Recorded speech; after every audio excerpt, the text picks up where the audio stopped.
Hello everyone, I'm Alec and welcome to week 4 of MASL Midweek. I'm going to try something a little bit different this week. I'm going to go through my breakdowns and my predictions in a fast, rapid fire style just to see how it goes. Let me know what you think of it. For now, it's just experimental, but it might be something that becomes more permanent. We'll see.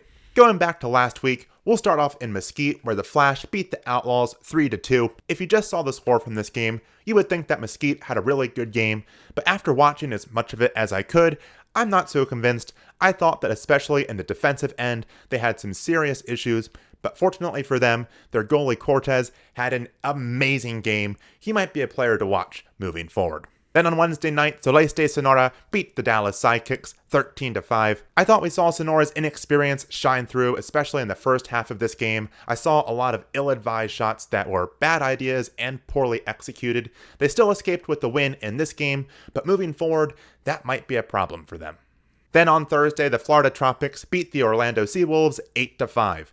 I didn't think that either team looked particularly good in this game, especially in their defensive ends, and I had some serious doubts about how good Florida was going to be after this game. Then on Friday, the Tacoma Stars beat the Cal Express 5-4. I'm really liking this new competitive Express team. I hope they keep it up throughout the entire season, but sometimes you just can't beat Batman. On Saturday, the Baltimore Blast beat the Orlando Seawolves 14-5. I was at this game. I didn't think Orlando looked very good at all. They seemed kind of disorganized the entire game, but I also thought the Blast's defense looked a little bit suspect in the second half.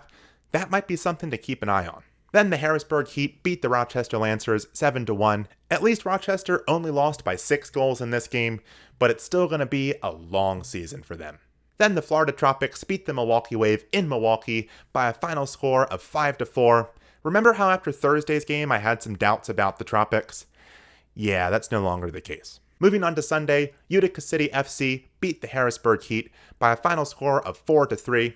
Isn't it funny how a brawl can distract you from what was a really good game? In all seriousness, even though they lost, if I was a Harrisburg fan, I'd be really excited right now. They played a great game in Utica, and this season certainly has some promise for them.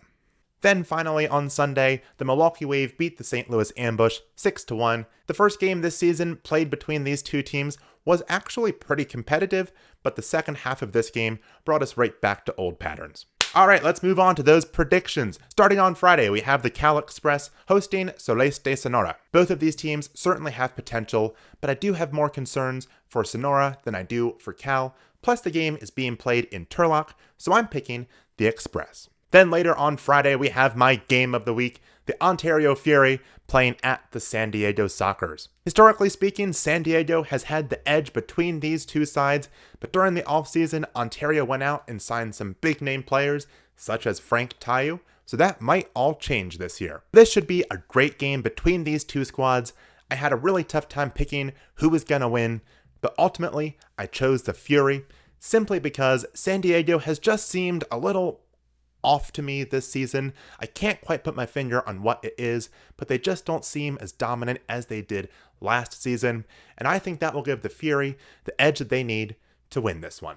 Then on Saturday, we have the Florida Tropics hosting the Orlando Seawolves. This is the third time these teams are meeting this season, but it is the first time they are meeting in Lakeland. Despite this location change, I expect the results to be the same. I'm picking the Tropics. Later on Saturday, we have Utica City FC playing at the Baltimore Blast. Since the last time these teams played, Utica City went out and signed Anawa Obasi. The Blast? Well, they didn't really sign anyone, so I think that Utica is going to steal this one at CQ. Then we have the Harrisburg Heat hosting the Rochester Lancers. Different week, same result. I'm picking Harrisburg. Then for our last game on Saturday, we have the Dallas Sidekicks hosting Flash de Monterrey. These two teams played a couple of weeks ago in Monterrey, where the Flash really kind of embarrassed the Sidekicks. I expect them to do so again on Saturday, but since the game is in Dallas, maybe by not quite as much. Then on Sunday, the Kansas City Comets visit the St. Louis Ambush. The last time these teams played, the Comets really dominated the first half, but let the Ambush sneak back into it in the second half.